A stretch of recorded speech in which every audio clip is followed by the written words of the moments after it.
Então, assim, a gente tem uma impressão que o xiita é o mais radical, mas os sunitas são altamente radicalizados também. E aí eu vou dar um exemplo dessa galera, contando um pouco dessa historinha geopolítica, né? O que acontece? É sempre uma guerra por procuração. Quando a gente pensa na Revolução Islâmica no Irã, é a Rússia patrocinando essa parada. Vou dar um exemplo mais cultura pop para quem é um pouquinho da nossa idade. Rambo 2. Rambo 2? Não, Rambo 3. O 1 é ele voltando do Vietnã, o 2 é ele de volta no Vietnã, o 3 é ele no Afeganistão. Então ali você vê que não é uma guerra do Afeganistão com os Estados Unidos ou com a Rússia, ou com a Rússia. É uma guerra Estados Unidos-Rússia que está acontecendo dentro do Afeganistão. Os Estados Unidos querem se vingar da derrota que eles tiveram no Vietnã para a Rússia e tomar o Vietnã de volta para o controle norte-americano. A gente sabe que o Vietnã é um país muito importante, não só nas rotas, mas também tem gás natural e tal. Então, se a gente olha os conflitos do Oriente Médio, não como uma briga entre Irã e Iraque, por exemplo, mas uma briga entre Estados Unidos e Rússia por procuração, fica muito mais fácil de entender.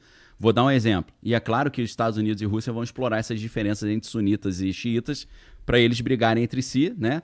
Fortalecer de um lado a presença americana na região e, por outro lado, enfraquecer a região, porque a região está completamente dividida. Aí você entra naquela ideia do dividir para enfraquecer, enfraquecer para dominar.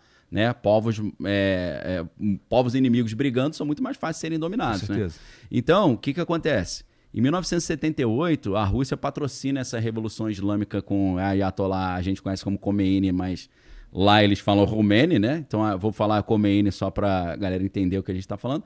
Ayatollah Khomeini, que o nome é bonito, mais do que esse, é Ruhollah Khomeini, né? Ruhollah Khomeini. Ele assume o poder. O que os Estados Unidos fazem? Preciso achar um cara para resolver essa parada para mim. Trazer o Irã de volta para o meu controle, botar o Shah Reza Pahlavi de volta. E aí o que eles fazem? Em vez de eles pegar os americanos e mandar para a guerra, eles chegam para um jovem talento iraquiano chamado Saddam Hussein, falam, meu amigo, se eu te der treinamento, dinheiro, tu faz um servicinho sujo aí para mim? Ele falou, vambora, qual que é o serviço? Rebenta com os iranianos aí para mim, por favor. Ele demorou. Aí logo depois da Revolução Islâmica tem a guerra Irã-Iraque, pô. Explorando essas diferenças, entendeu? E aí o que acontece? Quem que ganhou? Pô, se tivesse vencido, não tinha mais a Ayatollah no Irã. Verdade. Empatou, ficou 0-0. Só que aí, meu irmão... Mas aí o Saddam Hussein, depois ele virou uma casaca ali. Aí ele cresceu, né? Porque agora ele tem equipamento, ele tem conhecimento, ele tem treinamento. E aí o que acontece? O Saddam Hussein entrou numa de... Olha, quer saber de uma parada? Eu não vou só receber dólar para vender petróleo, não. Pode me pagar com outras moedas. Os Estados Unidos falou, não, pô, aí tu estraga o petrodólar, né? Porque o dólar, ele, depois que não tinha mais lastro em ouro equivalente ao dólar, o dólar deixou de ser uma moeda lastreada e virou uma moeda fiduciária, né? O que é a moeda fiduciária? Vem de fide em latim, que é fé. Ou seja, a moeda não tem valor real. O valor que ela tem é a nossa fé, a imaginação. Só que os Estados Unidos continuaram tentando gerar um lastro para o dólar com a questão do petrodólar, que foi um acordo que eles fizeram com a Arábia Saudita e com os países produtores de petróleo, que eles chegaram nos caras e falaram, o dólar não tem mais lastro, mas a gente precisa continuar com o dólar. Então vamos fazer o seguinte, se você só aceitar dólar para vender petróleo, eu protejo vocês. E a gente sabe que a Arábia Saudita também é inimiga do Irã, e mais uma vez tem essa briga entre sunita e xiita. Então, o que acontece? Desde os anos 70, o lastro dos Estados Unidos é o petrodólar. Por quê? Todos os países do planeta Terra não conseguem comprar petróleo diretamente com a sua própria moeda. Eles têm que comprar dólar para depois comprar petróleo. Pergunta para um japonês. Essa situação para o Japão é terrível.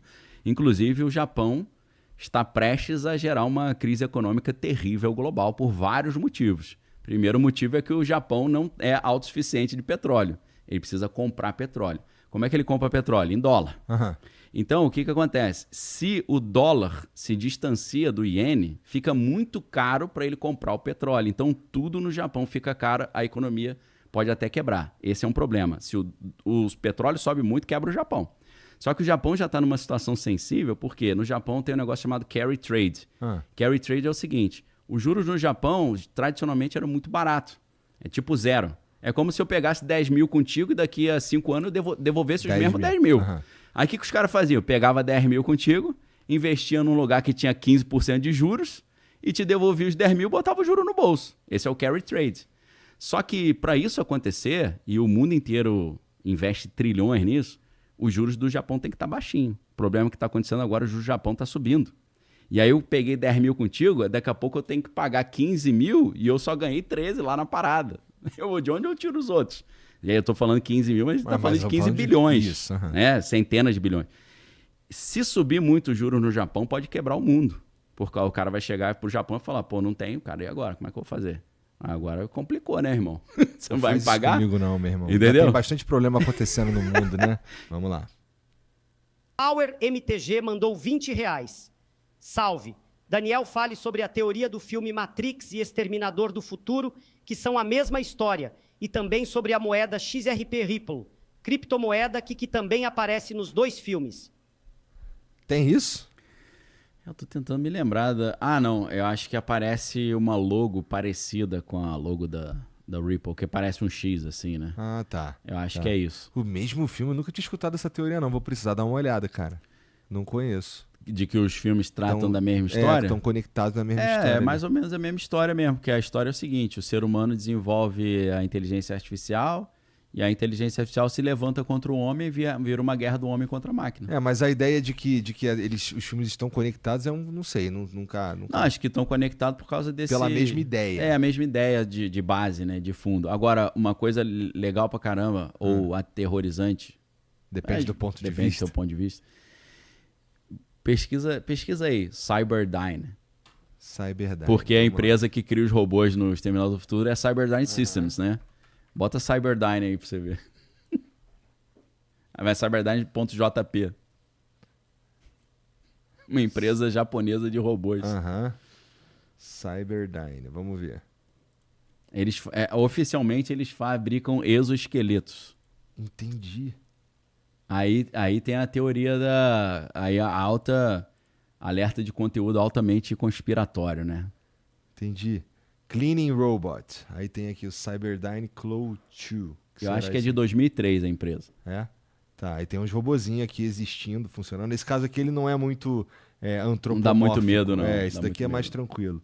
Inclusive, quando o robô ele tá tentando parecer humano, é quando ele causa mais medo, né, cara? Sim. É esse Hall aí, o Hall Plus, que é o... Aqui, esse é o exoesqueleto. Vamos ver. Neuro Hall Plus.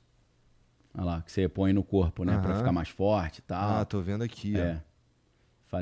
Levantar peso. O cara consegue correr mais, levantar peso absurdo. Cyberdyne, né? É, Cyberdyne, mesmo nome. Puta merda, né, cara? Aí, cara... A gente também gosta de brincar, né, com essas paradas, cara. Aí dá margem pra maluquice, né? Dá margem pro maluco falar, aí, ó, tá virando realidade. Vai dar merda. Vamos lá impedir esse processo, né? Os caras brincam. Acho que todo mundo tá bem da cabeça, né? Pois é. Cara, tem um cidadão americano que já morreu, chamado Dave Corso. Ele morreu na moral ou ele morreu envenenado e porrada Cara, de sabe que esse cara eu não lembro como é que ele morreu, tá cara, bom. mas ele era mais Como é que é o nome coroa. dele? Dave Corso. Tá, vamos ver se tem alguma informação. Corso mesmo. Cara, eu não sei se você botar Dave Corso Cyberdyne, porque foi ele que falou, eu descobri essa empresa japonesa por causa dele.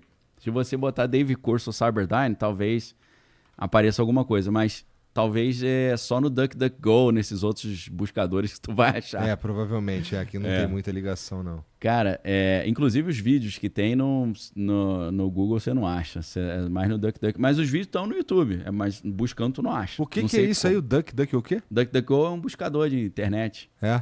Cara, você acha as paradas que... Vou dar um exemplo. Eu assisti um programa de rádio... escutava, né? Um programa de rádio chamado World of the Unknown, Mundo do Desconhecido. E aí a sigla era WOTU, né? W-O-T, World of the Unknown. Cara, era muito... Eles entrevistavam os malucos. Entrevistaram um padre, só que é padre da Igreja Veterocatólica, que é um ramo colateral da Igreja Católica. Só para dar um exemplo do conteúdo. Tá. Sean Manchester, nome do cara. Isso aí é tipo, sei lá, 2003. O cara era caçador de vampiro na vida real. Caraca, Van Helsing da vida real. Que viagem. Aí, tipo assim, na história que ele conta dele, ele tá confessando, assim, uns 500 crimes. Porque ele conta a história do... Ai, meu irmão, esqueci a palavra. É de um cemitério lá na Inglaterra, ali perto de Londres, que começou a história de um vampiro. Aí chamaram ele pra ajudar. Aí ele conta as histórias, cara, que ele foi junto com uma mulher que era médium, e a mulher dizia onde tava as paradas, e ele chegou até um túmulo, e ele olhou lá, não tinha nada demais, aí ele descobriu que era aquele mausoléu gigante, que é tipo uma casinha, e no sótão da parada tinha um caixão lá, que é escondido. Aí esse aí, ele falou que quando ele abriu o caixão, o vampiro tava dormindo, só que de olho aberto, com o olho vermelhão e tal. Ele falou que esse cara era um maluquinho da Romênia, que fugiu da Romênia porque o nego descobriu que ele era vampiro. Aí ele se escondeu na Inglaterra, tipo, 1800 e pouco. E o cara meio que tava morto. Só que aí uma galera foi pra esse cemitério. Cara, como é que eu esqueci o nome? Eu não sei que. The Highgate Vampire. Highgate. Que é o cemitério gigantesco que tem lá no Reino Unido. The Highgate Vampire. Começou em 1968, 69 e foi até 1974 a história. Cara, essa história, assim, você não precisa achar que é o vampiro de Highgate. Esse aí não é ele, não. Esse aí é o outro que era amigo dele, que é um cara meio espírita e tal. Depois virou inimigo, virou uma briga entre... Esse é o outro maluco, eu esqueci o nome dele. Mas se você botar Sean Manchester... Ali, ó, tá vendo? Sean Manchester ali, ó. A BBC fez um documentário com ele e tal. Caralho. Ali, apareceu a fotinha dele ali na hora que você botou. Vamos ver aqui. Pela pinta do cara, você vê que já... Esse Olha lá, cara olha o naipe do garoto. Esse aí que é o Sean Manchester. Olha lá. O caçador cara. de vampiro. Que viagem, cara. Meu irmão, assim, é melhor que filme. Melhor que filme, porque é o cara... Eu não sei se a história é verdadeira, mas é um cara que tá vivo até hoje, mano. É mesmo? Ele tá nativo aí até hoje. World of the Unknown. Que World tu of the essa parada Unknown. aqui. Cara, World of the Unknown até hoje tu não acha no Google. É? Eu só achei no DuckDuckGo. E eu pensei, cara, deletaram o canal dos caras, né? Deve ter feito alguma besteira. Não, tá lá ainda no YouTube, mas tu não acha, cara. Não Isso sei aqui como. é o DuckDuckGo. Esse é o DuckDuckGo. Pô, tô dando mó jabá pros caras 0800, Não, pô, né? mas é maneiro assim pra galera poder ir procurar também, dar uma olhada. Tem um vínculo com o Flow Podcast, eu ter descoberto isso. Porque quem indicou foi o Joe Rogan. Né? O Joe Rogan, eu sei que é inspiração. Foi ele que falou, meu irmão, só pesquisa no DuckDuckGo. Aí eu falei, que parada é essa? Dando mais do nome, né? Se bem que Google é um nomezinho meio estranho também, né? Verdade. Aí eu, DuckDuckGo é mais aí eu esquisito. botei, cara, primeira coisa que eu botei ali no DuckDuckGo, World of the Unknown. Na hora. Falei, não é possível, cara. Só vou usar esse agora. Cara, aí sabe o que eu fiz? Achei as paradas e saí baixando tudo, com medo de sumir de novo.